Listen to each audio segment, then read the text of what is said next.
Some stories are never told. This ain't TV. This is real life. Arrests, survival, betrayal. Stories from inside the system, told by the ones who lived it. This is Hell in the Cell.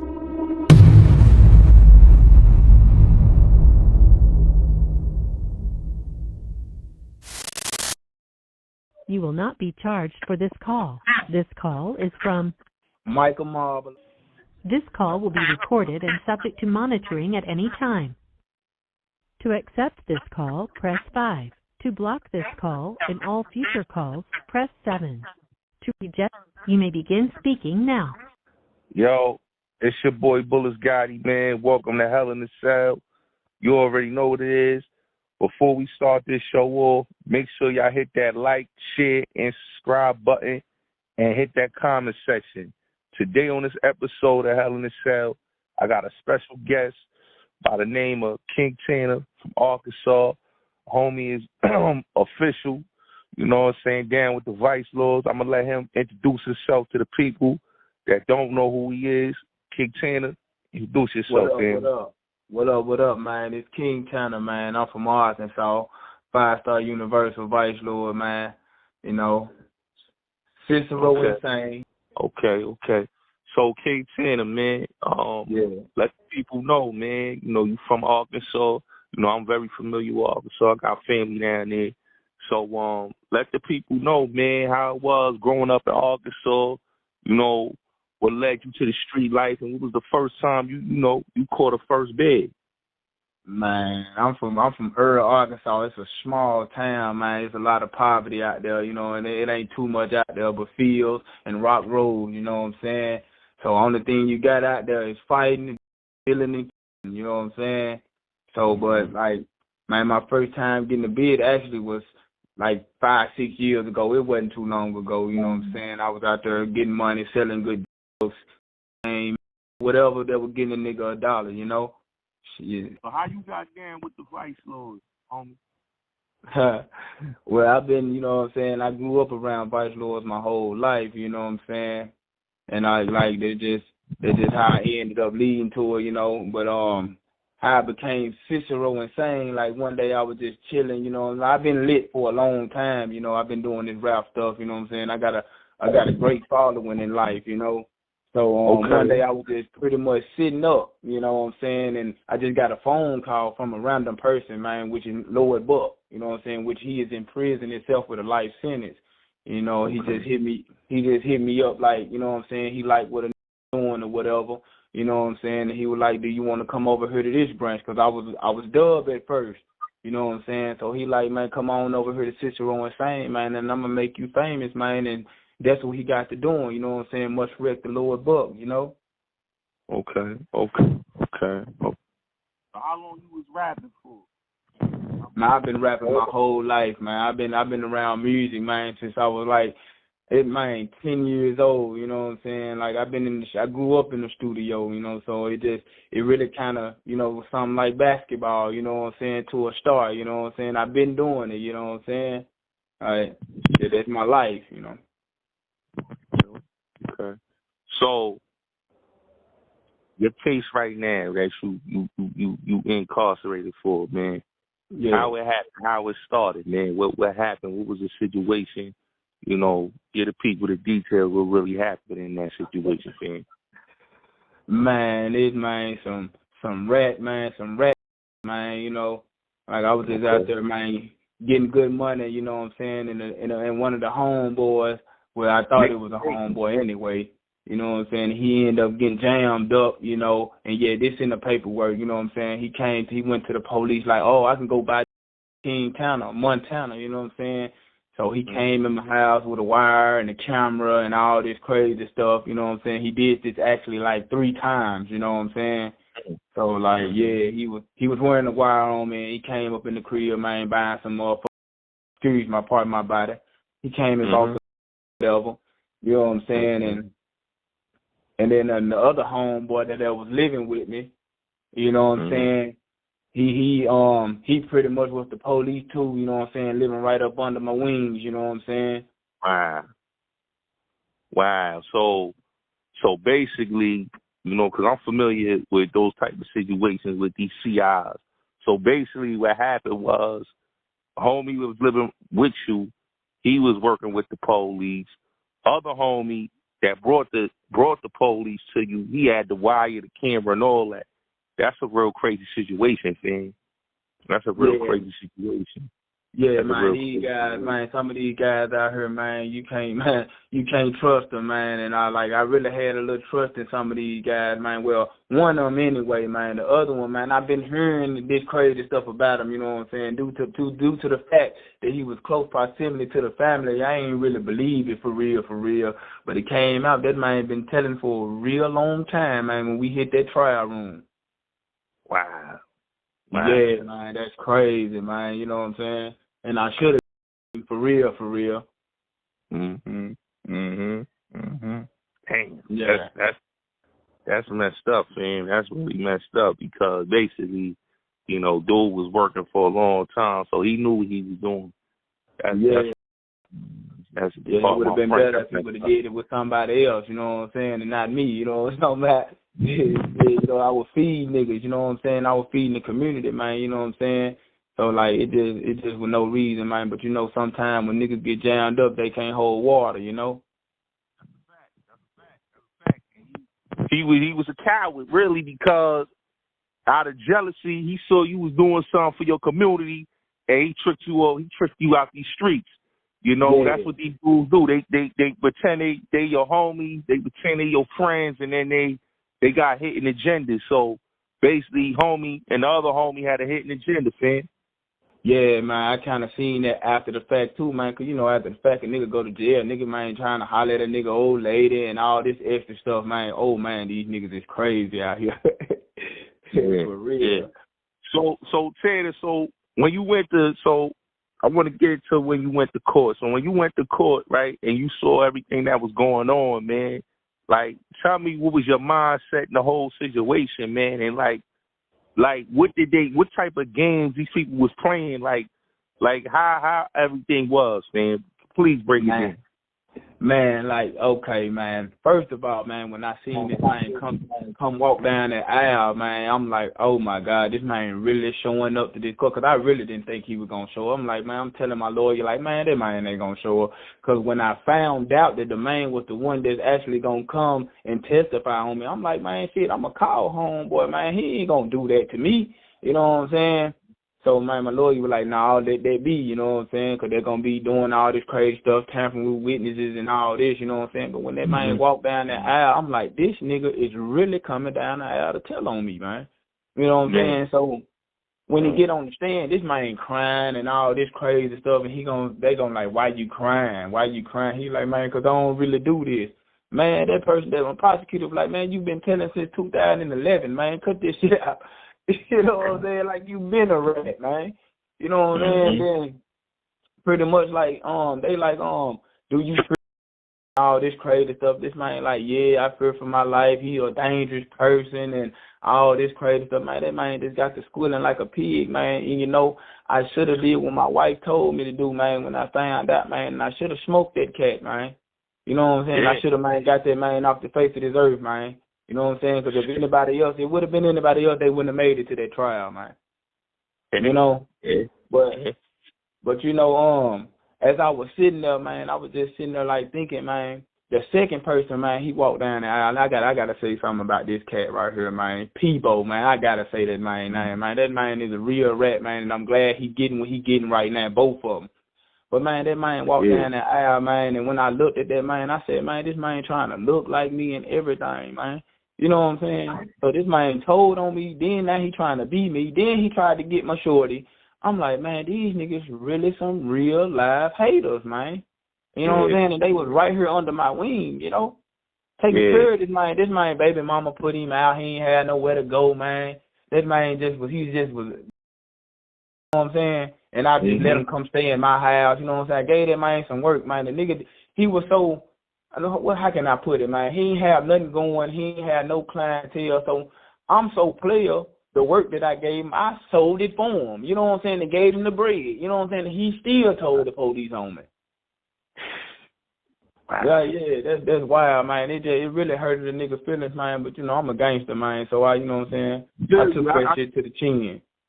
My cousin got 16 to 32 years in Pennsylvania for the same thing. He helped out a man in jail. That was a confidential informant, man, and he didn't know. So it's a lot of brothers that's like you that got trapped up. So we trying to bring awareness so people can understand that it be jealousy with these dudes, man. They not men, you know what I'm saying? And they being cowards. And I'm glad you telling your story, fam. Yeah. So man. So getting back to the court. So after everything was over, the verdict came in, man.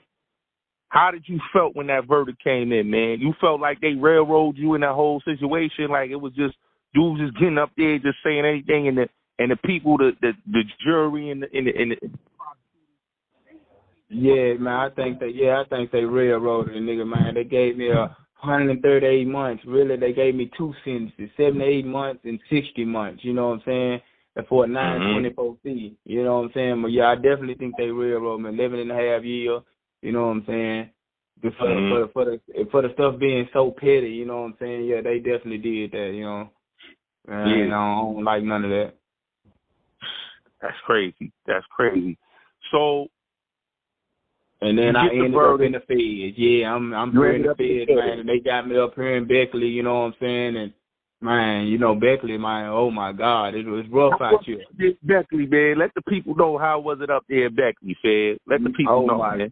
Man, Beckley, man, when you come through the door, man, they're going to let you know, man, you need to get two things. You need to get you a plastic knife, and you need to get you a chrome knife. You know what I'm saying? They don't want you to have it, but it's good. You need to have it. You know what I'm saying? Because it get wicked out here, Yeah. Yeah, it get real wicked out here, man. Nigga had to put in a lot of work out here, man, and show some real demos out here. Word. So, being in there, because, we always hear the stories, man. It get crazy in there, man. Yeah.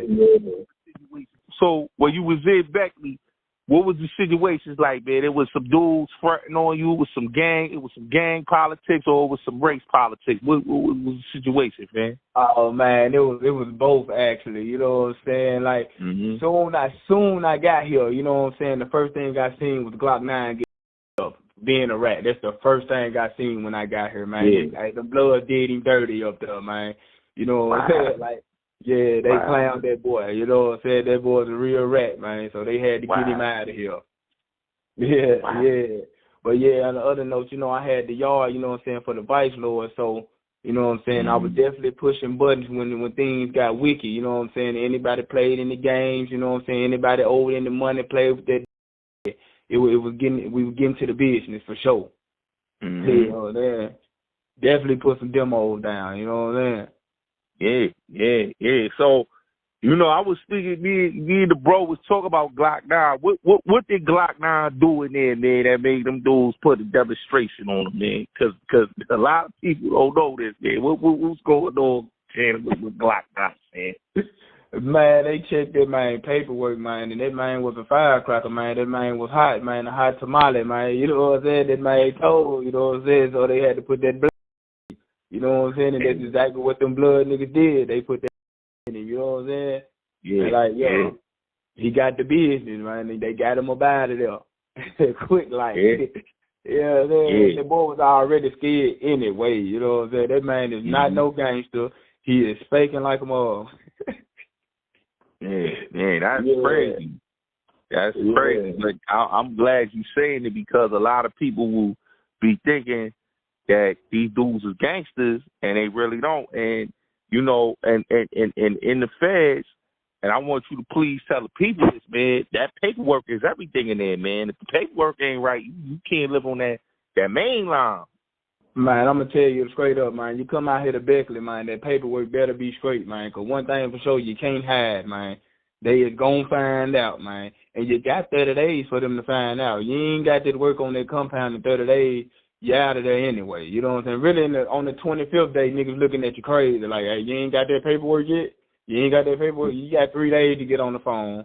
You ain't got, I'm talking about it's 72 hours you need to be trying to get that work. You can't do nothing without that work. You take that little care package and you messed up, man, nigga putting that on you, man, hitting you with that lock across your noggin, man. Like, it's serious out here. You feel me? You know, like, we getting busy out here for sure. Fact. No, I do understand that, you know, because I think a lot of people, you know, when they be hearing these stories, they be thinking that a lot of these dudes be living, especially people on the outside. But when we hear voices like you know, and y'all tell a whole different story, they start to realize that these dudes don't be having no comfortable. There's no comfortability in the act of God. Man, when they get out. Nah, it's definitely not comfortable, man. It's to the point where, man, you got to go to shower with people. You know what I'm saying? You got to wake up with security. You got to have them shoes on at all times. There ain't no such thing as Crocs and Nike slides. And, man, niggas sending you to that corner pocket, man, you step up out that room with them slides and them Crocs on, man. I'm talking about when you get up in the morning, man, and your feet touch that floor, you need to be putting them boots on and them tennis shoes, man. You're going to the shower with them boots and them tennis shoes. 2 people watching the shower with you, man. It's like you ain't got too much privacy around there. That's a fact. Like, I want to ask you, like, for the people and the listeners, I want to ask you this, man. Like, how you feel about, like, how the streets is right now with these snitches, man? Like, these dudes that act like they your homie, that act like they your family, but they out here been working and they stay working. How you feel about these dudes, man? Because, you know, dudes get it misconstrued that, you know, the streets is just, you know, everybody keeping it real, but when it's time for them to do their time, man, it ain't cool. They out here squealing. Man, look, I feel like this, man. I feel like we got to go back to the mob days, man, and start, man. You know what I'm saying? These niggas don't deserve to live, you know? You know what I'm saying? Like, for real, man. Like, it's like, man, the streets is not the same no more, man. Everybody real till shit get real. You know what I'm saying? When they start hearing them football numbers and all that, man, niggas get to talking in them interrogation rooms, man. I'm talking about, like, for real, man. It's like you can't trust too many people no more, man. You can't even trust your family no more, for real. You know what I'm saying? Like, people would tell on you, man, to stay out there with that gal. You know what I'm saying? Like, real talk. You know what I'm about? Like, it's not the same no more, man. You can't trust nobody, man. You know what I'm saying? You really got to pick these people real nicely now. You know what I'm saying? Because these people would drop the dime on your ass. Yeah. And I think that's so true what you said, man, because a lot of these young dudes, they getting in there, man, and they trusting they gang, they trusting their homies. But like you said, man, these people want to get with your woman. They want to get in your position. They want the money you got. They want to drive the cars you driving. So they want to be King Tana. Yeah, they want to be King Tana. So it's like these dudes, they don't care if they gotta go and tell, have you sit down, and then they in your position. So it's good that you saying this, man, because it's like the streets do gotta go back to how it used to be. But the streets, so everybody out here in the streets is working, that it can't go back to that because it's a lot of them out here than it is the dudes like you, King Tana. Man, look, the niggas respect money now, man. They don't respect the game, man. You got some money, man. That's all that matters. You can tell on everybody. Yeah, that's a fact. That's a fact, man. That's a fact. That's a fact. So, but it's all right. The King will be back. Yeah, that's a fact. That's a fact. So, King Tana, man, let the people know how they can support you. You know, your social.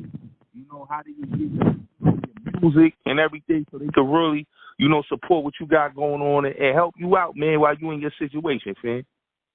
Man, look, all the thing you got to do is look up King Tana _ King Tana on Instagram, Michael Marble on Facebook. You know what I'm saying? King Tana _ King Tana on YouTube. You know what I'm saying? Just King Tana anything, man. You type King Tana in Google, man, the Vice Lord Anthem gonna pop up.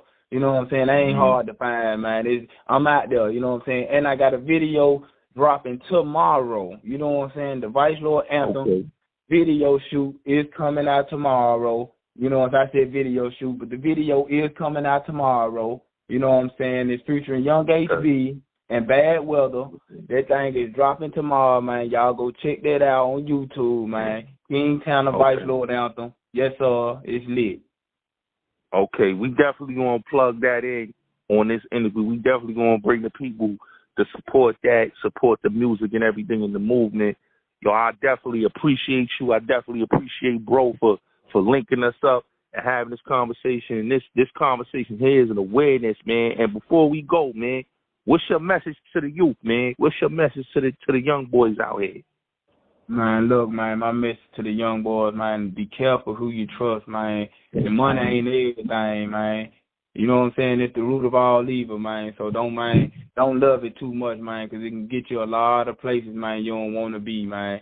And just be careful, man, who you believe in, man, because everybody you believe in don't believe in you. You know what I'm saying? And I also want to, man, give a shout-out to Lloyd Buck, Lloyd D2, Jay Scrick, and Tashara, man. I love y'all, man, forever to the death row of me. Okay. Yo, I just want to say, man, I appreciate you for this time, man. And for anybody that wants to support bro, we definitely going to put the music in the link in the description, and we're going to put it in the comments so everybody going to check out the video and check out the song, Vice Lord Anthem. King Tana, I appreciate this conversation. Appreciate you, bro. And for everybody that pulled up to see this is Hell in the Cell. I'm your host, Bulletz Gotti. Make sure y'all hit that like, share, and subscribe in that comment section. King Tana, salute, family. He's mighty. It's a whole lot of mighty shit going on. Shout out to all them Vice Lords across, especially my boy King Tana and Lord D2.